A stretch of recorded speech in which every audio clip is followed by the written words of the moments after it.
Thanks for joining us on News Center Maine Plus. I'm Raya Wooten. Our state has one of the whitest populations in the country, and only 2.1% of the population is black. But that doesn't mean we don't have a strong black community or a black history. Today we are looking at both. Before we take a look at the current black community in Maine, we want to look back at Maine's black history.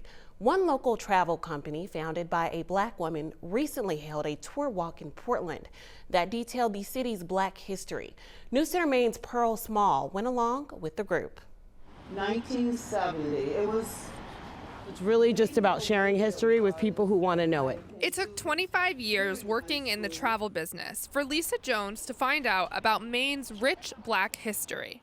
You know, everyone thought Maine was an all-white destination and there was no other history here, and that's not true. Jones was surprised to find out Maine was home to many leaders of the abolitionist movement, also playing a crucial role for the Underground Railroad. Dozens of safe houses in the state were the last stop for many African Americans on their way to freedom.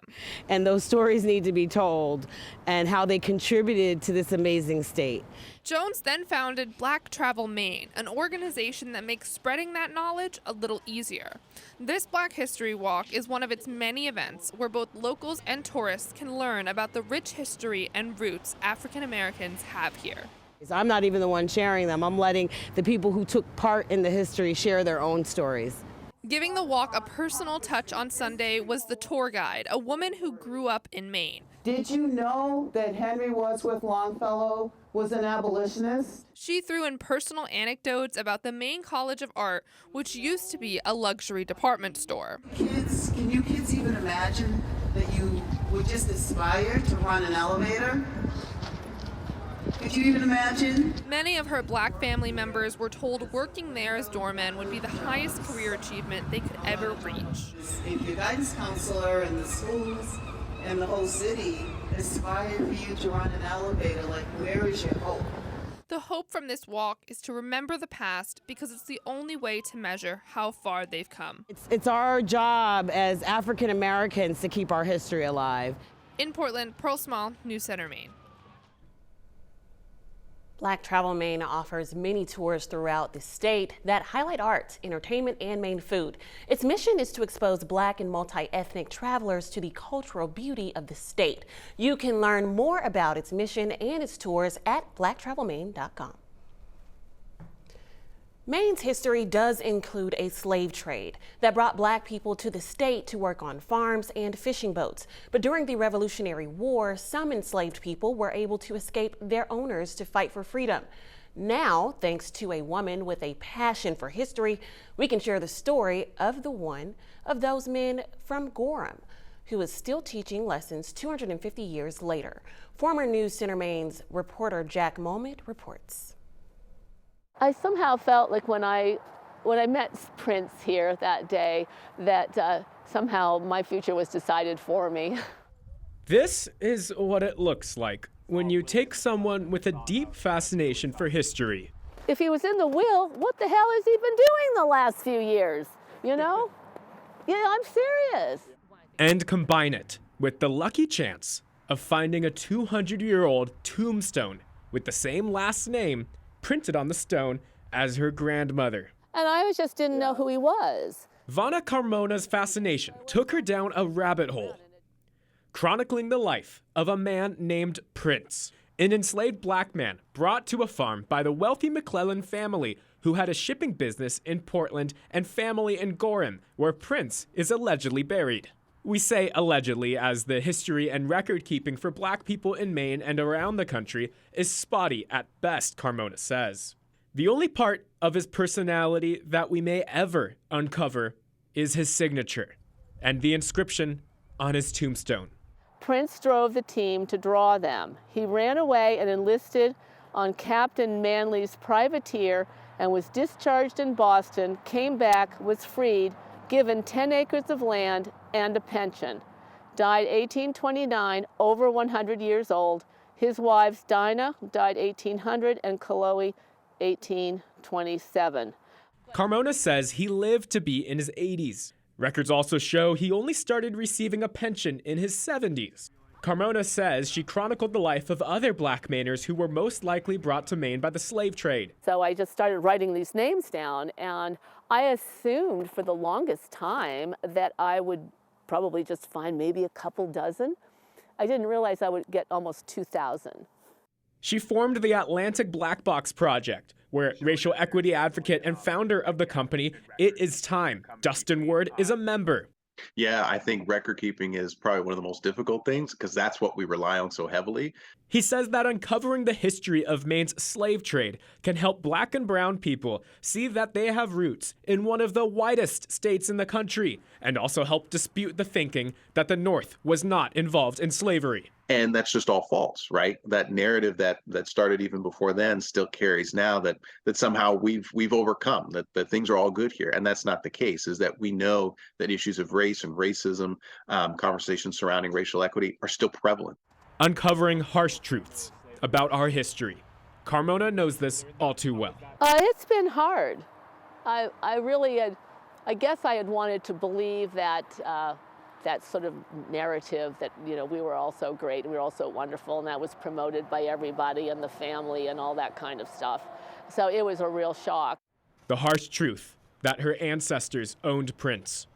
I'm glad I know what I know now. Her family history to this day as the McClellan's family home, now situated on the campus of USM Gorham, the former home of slave owners, is now a classroom for education and human development. Oh, I think so much, sadly, I think the racism persists. All you gotta do is go open the paper. Sometimes you wonder, how far have we come? Or have we come very far at all? In Gorham, Jack Mulma, News Center, Maine. Coming up, growing a black community in Maine is so important to many people. We'll take a look at how some black Mainers are doing that through growing local businesses. We'll be right back.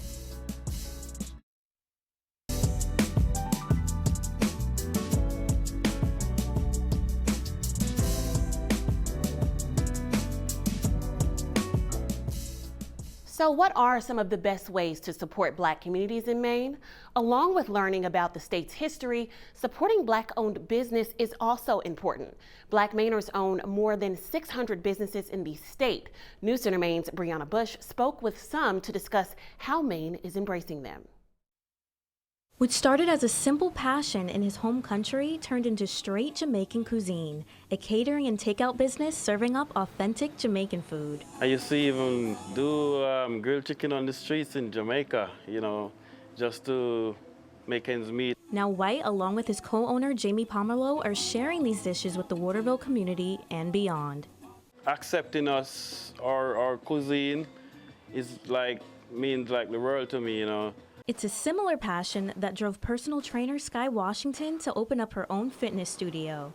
That's kept me motivated in seeing other people become motivating and change their life, not only physically, but mentally, seeing them become stronger. That's what keeps me going. She takes pride in being a black-owned business in Bangor. It means everything to me to be able to be a black face in a community where there aren't a lot of black faces. Other people see me, maybe aspire to open up their own business. From Waterville to Bangor, the nonprofit organization Black Owned Maine is helping to shed a light on black-owned businesses like Sky Fitness all across the state of Maine. We wanted to create a space that people, a tangible, space that people could actually use to support the Black community. So we decided to land on supporting the Black business community. Without advocacy from organizations like Barbosa's and community support, we couldn't be continuing this business, so we love the people dearly here in Waterville and the surrounding areas. In Bangor, Brianna Bush, News Center, Maine.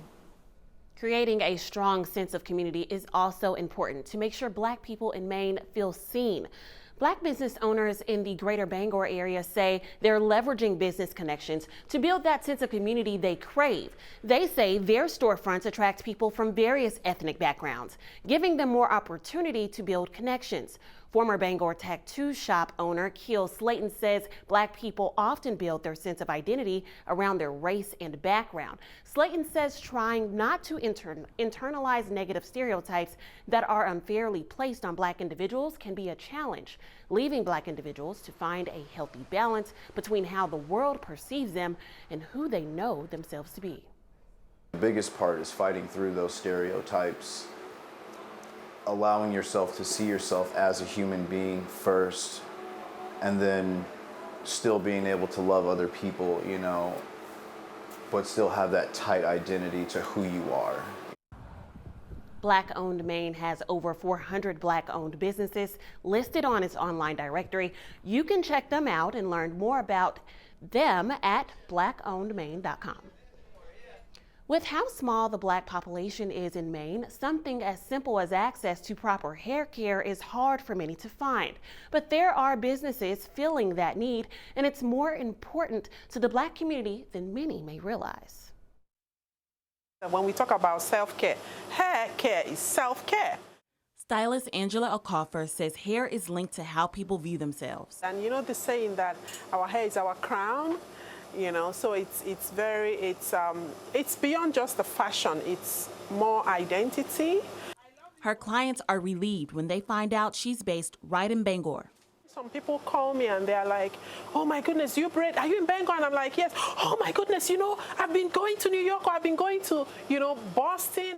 Lack of accessibility to hair care is even a conversation the University of Maine's head basketball coach has with his players. It's just something that we touch on pretty early in the process because it tends to come up. And once you have guys up here is where can I get a haircut? Black men and women are forced to wait for limited appointments with few barbershops and beauty shops available in the area, or drive 25 miles or more away. A lady reached out to me and she was like, her son was going for a very serious procedure, and she was like, all he asked of is to get his hair done, you know. And I mean, I couldn't even talk about anything. I was like, okay, like, you know, it wasn't, I had to do the hair on a day I don't work. Jordan Guy works for Brick City Barber in Brewer. He says there's a lack of effort to create more access to Black hair care. I'm not going to say that areas of Maine are stuck in kind of old habits or old school habits, but I do think there needs to be a willingness to adapt and kind of draw more people to those areas. And I don't think it's necessarily a priority. So this is very crucial and important, not just to community building, but also to, you know, retaining people here, which is what we really, really need in this area. Diversity is needed, even for something as simple as hair care. I don't want anybody to feel like excluded, or, you know, that a barbershop isn't like inclusive, like no matter who. For many Black students, they find community through Black student unions on campuses. These unions emerged during the Civil Rights Movement in the 1960s as a way to advocate and amplify the voices of Black students. There are Black student unions at both private and public colleges and universities across the country, including at Hudson University and the University of Maine. Leaders there say unions are an important resource for students. Black student unions are important for the development of an institution. For us to have a BSU at the University of Maine, it means that UMaine prioritizes in Black students prospering and having community and having the resources and having accessibility on campus. The UMaine Black Student Union typically holds weekly meetings. During those meetings, leaders encourage fellow members to share their life experiences and perspectives, regardless of where in the world they call home. Black History Month isn't just about history. Coming up, why a podcaster in Maine finds talking about the future is equally important. We'll be right back.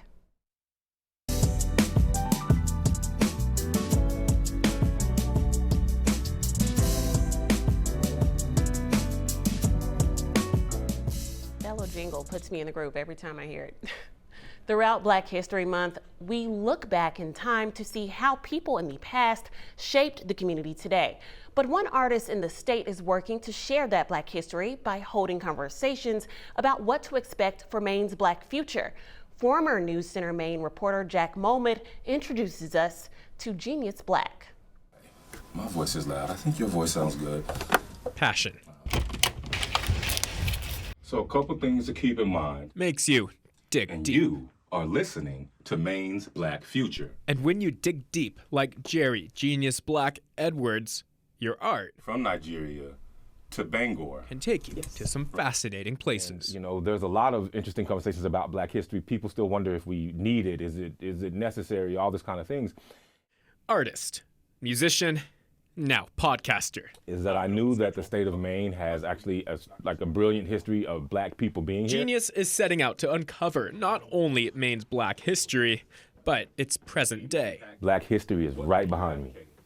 It's right behind me. You don't have to look any further than that. Which I think, again, is a new idea for people when you're talking about history. Focusing on his podcast titled Maine's Black Future, Black Host, Black Guests, and Genius Black says focusing on Black stories, looking at the past, present, and future. Where are you from? How have you been honored? What do you think, sense, and feel for Maine's Black future? The guest today is former Bangor City Councilor Angela Okafor, the first person of color and immigrant to hold that title. She moved to Maine nearly 20 years ago as a lawyer from Nigeria, opening her own shop and a community leader. When you don't tell your story, other people will. And when other people do tell your story, you don't have a choice but to live in whatever paint they choose to put you in. She says not having a place where Black Mainers can tell their stories leads to other people telling the stories for them. And that is part of why I support what Jerry does. It's an honor to have that opportunity, to have that space. But in a state with such few Black people, I'm here to represent for all the ones that are here inside of Maine. Genius Black says there was pushback to just getting the name out there. Particularly the word Black. As you've seen, I haven't changed the name, and I have not gotten rid of the word Black, and I won't be getting rid of it. He wants people to know that this is Black art, and that saying the word Black should not be a bad thing or make people feel excluded. To me, saying Black isn't negative, but if you instantly associate it with something negative, again, that says something about you, right? To me, Black is powerful, Black is resilient, Black is thoughtful. In the state of Maine, Black happens to be somewhat unique. From stories of Maine's past. There's been African American people in Maine for hundreds of years. And the future. What do you think, sense, and feel for Maine's Black future? Well, I see so much prosperity. Making sure that we know that Black history in Maine is created every day. The truth is out here for us to see. That's why I don't want to leave people languishing in ignorance. That's what my podcast is about. In Portland, Jack Molmud. Thank you. News Center, Maine. Genius Black's podcast is being hosted by the Maine Monitor, a nonprofit news organization, and you may recognize him from Our Political Brew, where he sometimes joins Donovan Lynch as a political analyst. It's important to celebrate and acknowledge Black history 12 months out of the year, and not just in February. If you're looking to learn more about Black history and events, there is great information resource on the Government Resource Online. Visit blackhistorymonth.gov to read about Black history in the U.S. and to learn about the museum, exhibits, and national events taking place. Thanks for watching on News Center Maine Plus. Remember to check back here regularly to keep up with our latest stories and projects. Take care.